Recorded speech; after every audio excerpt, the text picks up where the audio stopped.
E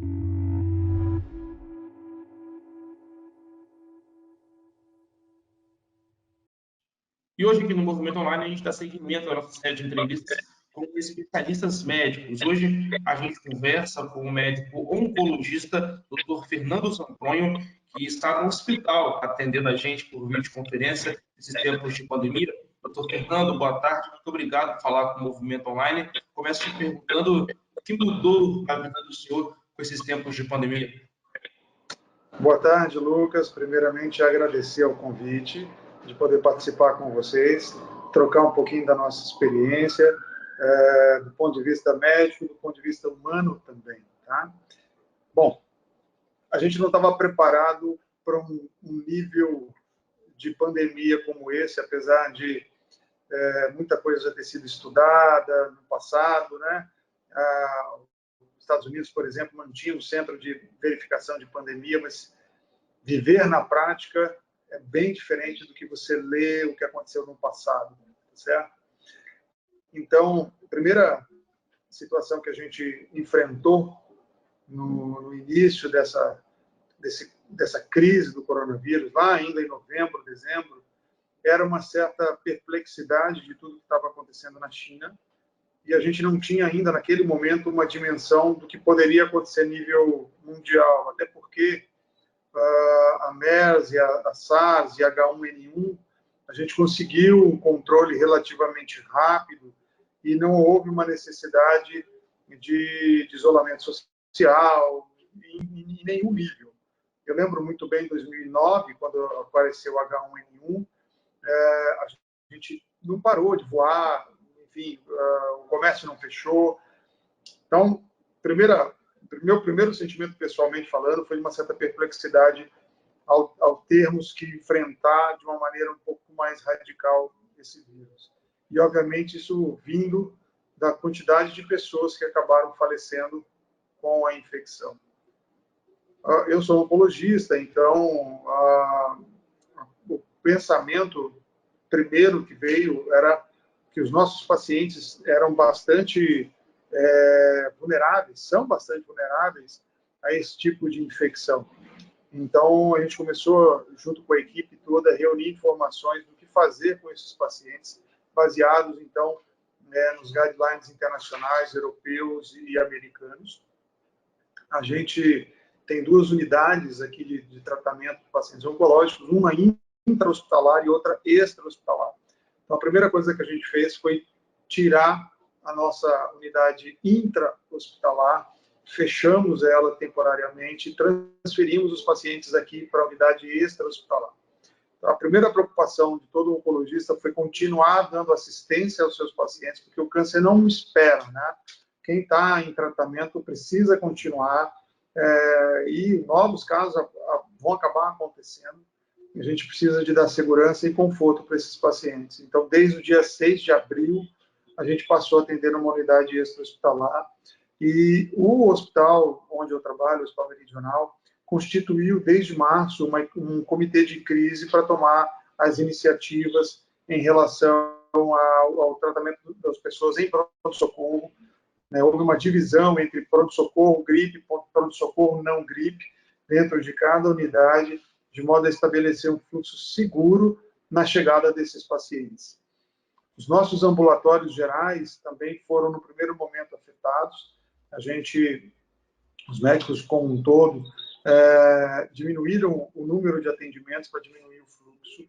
Algumas especialidades até deixaram de funcionar no primeiro mês, mas retomaram com mudança de número de pacientes atendidos por cada hora. Então, as mudanças de fluxo, tudo para diminuir a aglomeração e diminuir o fluxo de pacientes. Nós também começamos a fazer atendimento eletrônico, né? Muita consulta aconteceu via mídia eletrônica para dar seguimento aos pacientes de baixa complexidade, onde precisavam apenas mostrar exames, e a gente fazendo triagem e mantendo as clínicas, os ambulatórios funcionando apenas para aqueles casos que realmente eram necessários que o paciente viesse encontrar o médico pela razão dos exames alterados ou de novidades, né, novos diagnósticos. Doutor, vários pontos que o senhor tocou que são muito importantes. Eu acho que a gente pode voltar num deles, que é a questão desse tratamento extra-hospitalar. O que seria esse tratamento extra-hospitalar e quais são os principais cuidados que os senhores, que são médicos oncologistas, têm com os pacientes que, por terem câncer, fazem parte desse grupo de comorbidades? Explica para a gente um pouco desse cuidado. Como disse o senhor, o câncer não espera. Sim, Lucas. No nosso caso, como uma das nossas unidades é dentro do hospital, e dentro do hospital você tem um nível de circulação tanto de pessoal de hospital quanto de familiares e até mesmo de pacientes com coronavírus, isso seria uma crescente. Lá, quando a gente tomou a decisão em março, a gente já vislumbrava um cenário de que isso fosse aumentar. Então, a gente veio para a unidade extra-hospitalar, que ficou basicamente dedicada à oncologia. E foi uma decisão acertada, porque hoje, na realidade de maio, a gente tem uma quantidade de pacientes internados no Hospital Meridional com coronavírus maior do que tínhamos em março, abril, né? E hoje a gente está trabalhando 100% da capacidade numa unidade extra-hospitalar, sem conexão direta com o hospital, portanto não tem giro de pacientes internados, tampouco de equipe que tenha contato com paciente com coronavírus. Isso aumenta a segurança. O câncer não espera, isso é fato. E nos preocupa muito porque já um dado da Sociedade Brasileira de Oncologia Clínica, houve uma redução em torno de 70% dos exames diagnósticos de câncer, tá? E que pode refletir um pouco mais até, porque isso são exames de rastreio. A gente está esperando uma redução de 90% de diagnóstico específico de câncer. Só que não diagnosticar não quer dizer que não exista o câncer. O câncer existe, ele vai chegar, só que vai chegar atrasado para a gente. Num primeiro momento, vai aumentar o custo de todo o processo de tratamento, porque tratar câncer mais avançado requer fazer mais quimioterapias, requer cirurgias de maior complexidade. Então, a gente precisa retomar os exames de rastreamento o quanto antes. E, voltando a falar do tratamento extra-hospitalar que nós objetivamos, também a gente protege a nossa equipe de apoio, que isso é uma outra questão. Todos nós aqui precisamos de pensar na secretária que faz o atendimento do paciente, na enfermagem, no fisioterapeuta, na nutrição, na farmácia, na psicologia, toda a cadeia de tratamento desse paciente oncológico. Então, aqui também a gente consegue promover maior segurança para a equipe. Doutor, outro fator que o senhor abordou na sua fala inicial, que eu achei muito interessante, é a questão das consultas feitas de forma virtual, usando a tecnologia. Eu conversei com vários médicos de várias áreas diferentes da medicina e alguns já utilizavam e intensificaram esse uso da telemedicina em tempos de pandemia. Outras áreas é praticamente impossível o atendimento via videoconferência, via telefone, por conta de uma questão de uma exigência da análise clínica do paciente, do teste físico. Queria que o senhor falasse da sua experiência, doutor, com esse atendimento virtual, utilizando meios tecnológicos, e o que isso pode ajudar nesse tratamento, principalmente nesses tempos que a gente tem que manter esse distanciamento social. Lucas, primeiro ponto, que até então não havia regulamentação no Brasil para uso de telemedicina em qualquer nível. Ou seja, em nenhum nível os médicos brasileiros estavam autorizados a fazer atendimento via telemedicina. Existiam alguns projetos pilotos em análise. Com o advento da pandemia, isso se tornou uma necessidade, ok? Então, isso tem que ficar bem claro. Ainda hoje, em 2020, consulta de história clínica e exame físico é fundamental no processo de diagnóstico dos pacientes. Então, uma telemedicina não substitui de modo completo uma avaliação completa de consultório. Mas, por uma questão de humanidade, no momento que a gente está passando, a redução de fluxo de pacientes de baixa complexidade é importante. Por exemplo, pessoas que estão com consulta marcada apenas para mostrar um exame e que já foram examinadas pelo seu médico, né? Se puder fazer uso de uma ferramenta de telemedicina pode ser bastante útil.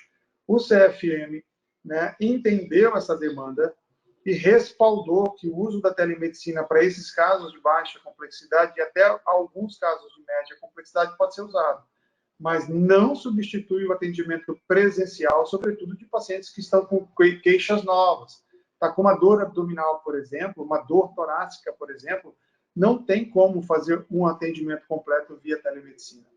Então, cabe ao médico usar do bom senso, da ética médica, para poder selecionar que paciente ele pode fazer o atendimento via meio eletrônico. Eu fiz para alguns pacientes, exatamente naquele contexto, de uma mera análise de exames, de laudos, de exames de sangue. Eu tenho, por prática, sempre analisar os exames de imagem antes de ler o laudo, para ver se há uma concordância da minha visão, embora eu não seja radiologista, mas eu posso ter uma visão crítica daquilo que está sendo me colocado pelo laudo. Obviamente, na telemedicina, a gente não consegue fazer análise de exames, das imagens dos exames, ok?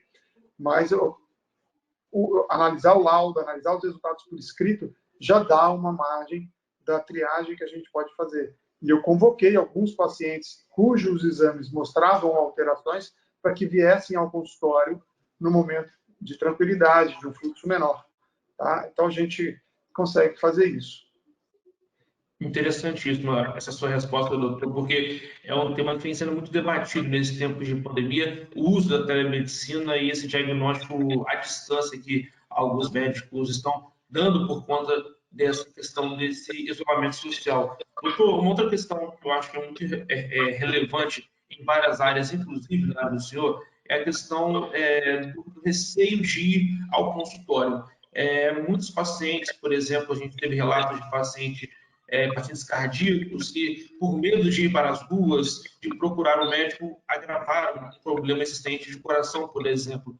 Queria que o senhor falasse se isso também acontece na área do senhor, alguém que possa ter um sintoma. O senhor falou que a queda do número de exames para diagnosticar câncer caiu muito no Brasil. O senhor acha que esse medo, esse receio de procurar um profissional para fazer um exame após um sintoma, isso tem colaborado com isso? E qual é a orientação do senhor para quem está na dúvida de procurar ou não um médico? Quando que é a hora de ir procurar um médico, por exemplo, na área do senhor, que é a oncologia? Lucas, é fato que as pessoas, por medo, vão deixar de ir a médico. Os consultórios médicos são pontos de uma aglomeração relativa, não é verdade? Então, há esse medo. É real, nós entendemos. Só que as doenças outras, tantas que acometem a população, vão continuar acontecendo. Esse é um grande problema. Então, muitos cardiologistas, pneumologistas, oncologistas, cirurgiões estão com os consultórios abertos, né? E o seu paciente pode procurá-lo, basta que haja uma conversa. Como é que está o fluxo? Tal? Porque muita gente mudou o fluxo, tá? Aumentou o intervalo de espera entre uma consulta e outra, exatamente para diminuir aglomerações. Muita gente já fez isso nos consultórios para que haja mais segurança. Agora, o grande receio é que, por exemplo, uma dor torácica, como eu tinha dito, uma dor abdominal, podem ser sintomas agudos de uma doença crônica, né? Uma insuficiência coronariana não nasce do dia para a noite. Então, o indivíduo que começa a ter uma dor no peito, ele já tem uma doença coronariana, pode ter uma doença coronariana há algum tempo, e se ele não for a um pronto-socorro, não vai ser diagnosticado, ele pode ter um infarto fulminante. Uma dor abdominal pode ser alguma situação relacionada a um tumor intestinal que está em evolução e que obstruiu, por exemplo. E um tumor intestinal é algo crônico. Então, sinais de alerta vão continuar acontecendo, a gente precisa procurar o colega médico, seja no pronto-socorro, seja no consultório. Então, o medo que paralisa, ele é real, nós entendemos isso, mas as outras doenças não estão paralisadas. Então, a gente tem que ter noção de que precisa de procurar auxílio médico. A outra questão são os exames de rastreio. Nós já temos estabelecidos que mamografia precoce, né, ajuda a fazer diagnóstico precoce e altera a curva de sobrevida ou aumenta a chance de cura do câncer de mama. A mesma coisa para preventivo de colo de útero, a mesma coisa para colonoscopia a partir dos 45 anos, para toque retal e PSA a partir dos 45 anos. Então, deixar de fazer esses exames, por simplesmente estar com medo, pode fazer com que a gente tenha ali na frente um número de diagnósticos de doença mais avançada, que seria prevenível, esse momento de doença mais avançada, né, poderia não acontecer. E eu estou falando de situações onde o tumor é silencioso. E aí que está o grande perigo na oncologia, Lucas. Câncer, em geral, não dói, não fala que está lá, ok? Não sangra, não faz o sujeito ter falta de ar. Então, sintomas pelo câncer, em geral, são sintomas já de moderada a mais avançada no tempo. Precocemente, nenhum tumor vai dar sintomas assim tão facilmente. Então, a gente não pode perder isso de vista. Então, o senhor reforça a importância de fazer esses exames de rastreios que podem prevenir, né, esse aparecimento do câncer, identificando logo no começo da doença, correto? Exatamente. A gente já tem todo um arcabouço técnico de conhecimento científico gerado nesse sentido. E nos preocupa quanto tempo nós vamos protelar esses exames. Né? E outra coisa, né? Porque você tem uma reação em cadeia. Atrasando colonoscopias de agora, aquelas que estavam previstas para o próximo semestre também vão se acumular e vão se atrasar. Então, você tem um atraso em cadeia aqui. Então, precisamos retomar esses exames o quanto antes. Perfeito, doutor. Doutor Fernando, muito obrigado pela conversa. Acho que foi bastante produtivo e ligou esse alerta para a realização desses exames para continuar combatendo o câncer, mesmo em tempos de pandemia. Doutor, muito obrigado. Espaço aberto para o senhor falar mais alguma coisa que ache necessário aqui no Movimento Online. Foi um prazer. Obrigado, Lucas. Obrigado novamente pelo convite. Quero deixar aqui uma mensagem, primeiro, de otimismo. A gente sabe que isso tudo vai passar em algum dado momento. Eu tenho esperança que até o fim do ano a gente tenha alguma vacina bastante promissora, mas até lá a gente precisa ainda manter um certo distanciamento social, evitar situações de risco e lembrar que para uma série de outras doenças igualmente sérias, como câncer, como doenças cardiovasculares, como outras doenças infecciosas, elas vão continuar acontecendo. E a população pode contar com seus serviços médicos, com seus médicos de confiança, com os hospitais que estão preparados para poder atendê-los, ok? E não esperar, se algum sintoma vem, se algum sintoma surge, não esperar para que ele agrave e aí sim eu vá procurar auxílio médico. Então, quanto mais precoce, melhor. Né? E isso serve também para sintomas gripais do coronavírus. Caso haja algum tipo de sintoma, algum agravamento de sintomas, febre, tosse, falta de ar, procurar o sistema de saúde para que haja um atendimento, um pronto reconhecimento e um suporte necessário para essas pessoas.